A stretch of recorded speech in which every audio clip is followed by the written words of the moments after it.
ଈଶ୍ୱରଙ୍କ ଦ୍ୱାରା ନିର୍ମିତ ଏହି ପୃଥିବୀ ବହୁତ ରହସ୍ୟ ଓ ସୁନ୍ଦରମୟ ଅଟେ। ଏହା ଛଡ଼ା ମଣିଷ ମଧ୍ୟ ନିଜର କଳା କାରନାମା ଦ୍ୱାରା ଏହି ପୃଥିବୀରେ ଆହୁରି ସୁନ୍ଦର ସୁନ୍ଦର କାରୁକାର୍ଯ୍ୟ କରି ତାଙ୍କର କଳା କାରନାମାର ବାହାଦୁରୀକୁ ସାଧାରଣ ମଣିଷଟିଏ ଦେଖି ଆଶ୍ଚର୍ଯ୍ୟଚକିତ ହୋଇଯାଇଥାଏ। ସେଥିମଧ୍ୟରୁ 8 ୱଣ୍ଡର୍ସ ଅଫ୍ ଦ ୱାର୍ଲଡ ମାନେ ବିଶ୍ୱର 8ଟି ଆଶ୍ଚର୍ଯ୍ୟଜନକ ମୁଖ୍ୟ ଗଣତିରେ ଯାଇଥାଏ। ଆଜି ଯେଉଁ ଅଷ୍ଟ ଆଶ୍ଚର୍ଯ୍ୟ ବିଷୟରେ ଆଲୋଚନା କରିବା, ଏହା ପ୍ରଥମେ ସପ୍ତ ଆଶ୍ଚର୍ଯ୍ୟ ଥିଲା। ଏହା 1999ରେ ଆରମ୍ଭ ହୋଇଥିଲା ସୁଇଜରଲ୍ୟାଣ୍ଡରେ। ଗୁଜରାଟର ଷ୍ଟାଚ୍ୟୁ ଅଫ୍ ୟୁନିଟିକୁ ମିଶାଇ ଏବେ ଅଷ୍ଟ ଆଶ୍ଚର୍ଯ୍ୟ ହୋଇଛି। ପ୍ରଥମେ ନେଇଛୁ ଗ୍ରେଟ୍ ୱାଲ୍ ଅଫ୍ ଚାଇନା। ଚୀନର ପ୍ରାଚୀର ବହୁତ ଲମ୍ବା ଅଟେ, ଏହା ତ ଆପଣ ଜାଣିଥିବେ। 21,196.18 କିଲୋମିଟର ଏହାର ଲମ୍ବା।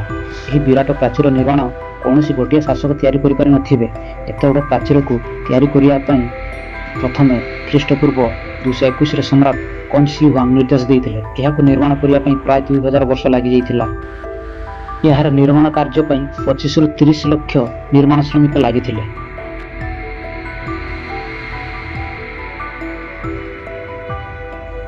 ଏହି ପ୍ରାଚୀର କୌଣସି ସାଧାରଣ ପ୍ରାଚୀର ନୁହେଁ। ମାଟି, ପଥର, କାଠ ଓ ଇଟାରେ ପ୍ରସ୍ତୁତ ଏକ ମଜବୁତ ପ୍ରାଚୀର। ଏହା ମାନବ ଦ୍ୱାରା ଏକ ଅଦ୍ଭୁତ ବିଶାଳ ପ୍ରାଚୀର ତିଆରି ହୋଇପାରିଥିବାରୁ ଏହାକୁ ବିଶ୍ୱର ଅଷ୍ଟମ ଆଶ୍ଚର୍ଯ୍ୟ ମଧ୍ୟରେ ସ୍ଥାନିତ କରାଯାଇଛି। ଦର୍ଶକ ବନ୍ଧୁ, ଚାଲନ୍ତୁ ଉପଭୋଗ କରିନେବା ଗ୍ରେଟ୍ ୱାଲ୍ ଅଫ୍ ଚାଇନା।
ଏହାପରେ ନେଇଛୁ କ୍ରିଷ୍ଟ ଦ ରେଡ୍ ମିର୍। ଏହା ବ୍ରାଜିଲର ରିଓ ଡି ଜେନେରୋ ଠାରେ ଅବସ୍ଥିତ। ଏହା ଈସା ମସିହାର ଏକ ଅଦ୍ଭୁତ ଓ ବିରାଟ ପ୍ରତିମା ଅଟେ, ଯାହା ବିଶ୍ୱର ଉଚ୍ଚତମ ମୂର୍ତ୍ତି ମଧ୍ୟରେ ଗଣାଯାଇଥାଏ। ଆଧାର ସହିତ ପ୍ରାୟ 40 ମିଟର ଲମ୍ବା ଏବଂ 30 ମିଟର ଚଉଡ଼ା ବିଶିଷ୍ଟ ଏହି ପ୍ରତିମାର ଓଜନ ପ୍ରାୟ 635 ଟନ୍ ହେବ। ଆପଣଙ୍କୁ କହିଦେବାକୁ ଚାହେଁ ଯେ ଏହି ପ୍ରତିମା ତେଜୁର ନ୍ୟାସନାଲ ପାର୍କ ଠାରେ କୁକୁରୱାଡ ପର୍ବତର ଉଚ୍ଚ ଭାଗରେ ନିର୍ମିତ ହୋଇଛି, ଯେଉଁଠାରେ ପୁରା ସହର ଦେଖାଯାଇଥାଏ, ଯାହା ଦୃଶ୍ୟ ବହୁତ ସୁନ୍ଦର ହୋଇଥାଏ। ଏହି ପ୍ରତିମାକୁ ତିଆରି କରିବା ପାଇଁ 9 ବର୍ଷ ଲାଗିଯାଇଥିଲା। ଏହାର ନିର୍ମାଣ 1922ରୁ 1931 ମଧ୍ୟରେ ହୋଇଥିଲା। 7 ଜୁଲାଇ 2007ରେ ଏହି ପ୍ରତିମାକୁ ଅଷ୍ଟମ ଆଶ୍ଚର୍ଯ୍ୟ ମଧ୍ୟରେ ସ୍ଥାନ ପାଇଥିଲା।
ପେଟ୍ରା ଜୋର୍ଡାନ ଦେଶରେ ଅବସ୍ଥିତ।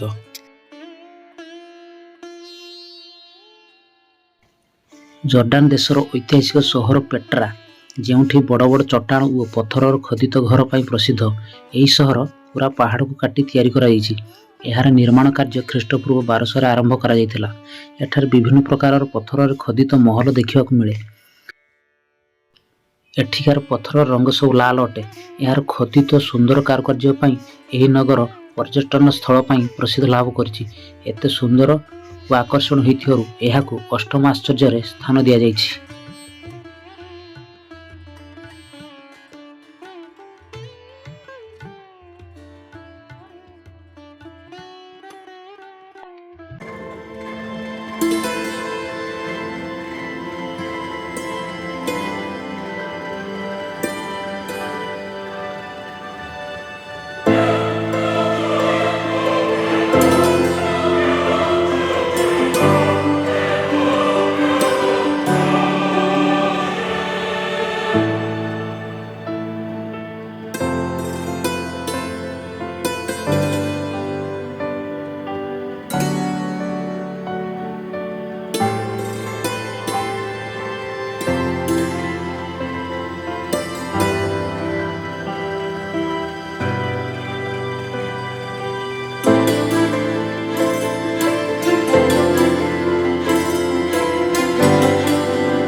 ମଛୁ ପିଚ୍ଚୁ, ପେରୁ। ସମୁଦ୍ର ତଟଠାରୁ 2430 ମିଟର ଉପରେ ଅବସ୍ଥିତ ଦକ୍ଷିଣ କୋରିଆର ପେରୁ ଏକ ଐତିହାସିକ ସ୍ଥାନ। ଏହାର ନିର୍ମାଣ ପ୍ରାୟ ଖ୍ରୀଷ୍ଟପୂର୍ବ 1430ରେ ହୋଇଥିଲା। କିନ୍ତୁ ଭାବିବାର କଥା ଏହା ଯେ ଏହା ଏତେ ଉଚ୍ଚରେ ଅବସ୍ଥିତ ଯେ ଏହାର ନିର୍ମାଣ କିଭଳି ହୋଇଥିଲା ଓ ଲୋକମାନେ କିଭଳି ରହୁଥିଲେ ଏହା ଆଜି ବି ରହସ୍ୟ ମଧ୍ୟରେ ରହିଅଛି। କିନ୍ତୁ ଏହାର ଆଶ୍ଚର୍ଯ୍ୟଜନକ ନିର୍ମାଣ କାର୍ଯ୍ୟ ପାଇଁ ଏହାକୁ ଅଷ୍ଟ ଆଶ୍ଚର୍ଯ୍ୟରେ ସ୍ଥାନ ଦିଆଯାଇଛି।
କଲୋଜିୟମ୍ ଇଟାଲୀ ରୋମ୍। ଇଟାଲୀ ଦେଶର ରାଜଧାନୀ ରୋମରେ ଅବସ୍ଥିତ ରୋମାନ ସାମ୍ରାଜ୍ୟର ଷ୍ଟାଡିୟମ ସେତେବେଳେ ସମୟ ଏବଂ ବର୍ତ୍ତମାନ ସମୟର ବିଶ୍ୱର ବଡ଼ ଷ୍ଟାଡିୟମ ଅଟେ, ଯାହାକି ଏଭଳି ଏମ୍ପି ଥିଏଟର ଆଉ ଯୁଦ୍ଧର ଆଖଡ଼ା ଯେଉଁଠି ବିଭିନ୍ନ ପ୍ରକାର ଖେଳ ଖେଳାଯାଇଥାଏ। ଏହି ବିଶାଳ ଅଣ୍ଡାକୃତି ଭବନ ଖ୍ରୀଷ୍ଟପୂର୍ବ 70ରୁ 72 ଶାସକ ବୈଶ୍ୟ ଆରମ୍ଭ କରିଥିଲେ, ଯାହାକୁ ଖ୍ରୀଷ୍ଟପୂର୍ବ 80ରେ ସମ୍ରାଟ ଟାଇଟସ୍ ପୂର୍ଣ୍ଣାଙ୍ଗ କରିଥିଲେ। ଆପଣ ଜାଣି ଆଶ୍ଚର୍ଯ୍ୟ ହେବେ, ଏହି ପ୍ରାଚୀନ ଏମ୍ପି ଥିଏଟରରେ ଏକ ସଙ୍ଗେ 80,000 ଲୋକ ବସିପାରୁଥିଲେ। ଭୂମିକମ୍ପ ଏବଂ ପ୍ରାକୃତିକ ଦୁର୍ଘଟଣା ଦ୍ୱାରା ଆର କିଛି ଅଂଶ ଭାଙ୍ଗି ନଷ୍ଟ ହୋଇଯାଇଛି, କିନ୍ତୁ ଆଜି ବି ଏହା ଦର୍ଶକଙ୍କର ଦୃଷ୍ଟି ଆକର୍ଷଣ କରିଥାଏ।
ଚିଚେନ୍ ଇଟାଜା ମେକ୍ସିକୋ।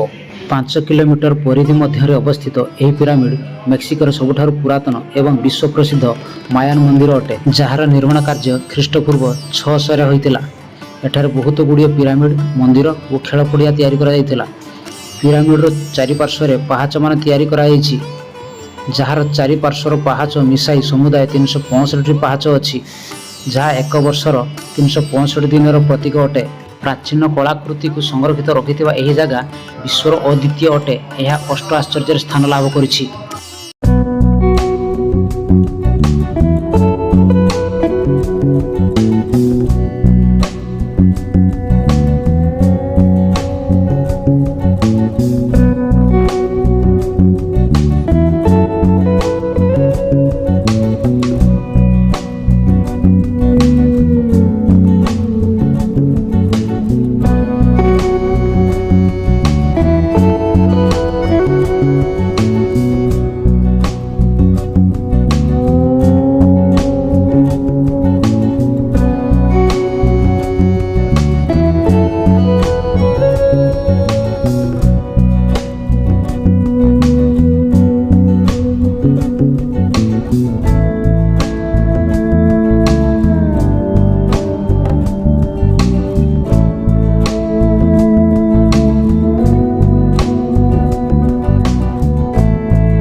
ताजमहल इंडिया। ताजमहल भारत देशर उत्तर प्रदेशर आग्रा ठारे अवस्थित धड़ा शंखमलमल पत्थर तैयारी। यह 1632 शाहजहां निजर बेगम ममताजों स्मृति में निर्माण करते एवं ममताजों नाँ अनुजाई ताजमहल रखा 42 एकर क्षेत्रफल जगार निर्मित होई ताजमहल। यह निर्माण करने पूरा 22 वर्ष लग जाइतिला। आउ किछि लोकंकर एही समय मध्ये मृत्युवरण हो जाइतिला। एहार सुंदर मनोलोभा कारुकार्य पई या अष्ट आश्चर्य स्थान पाइछि।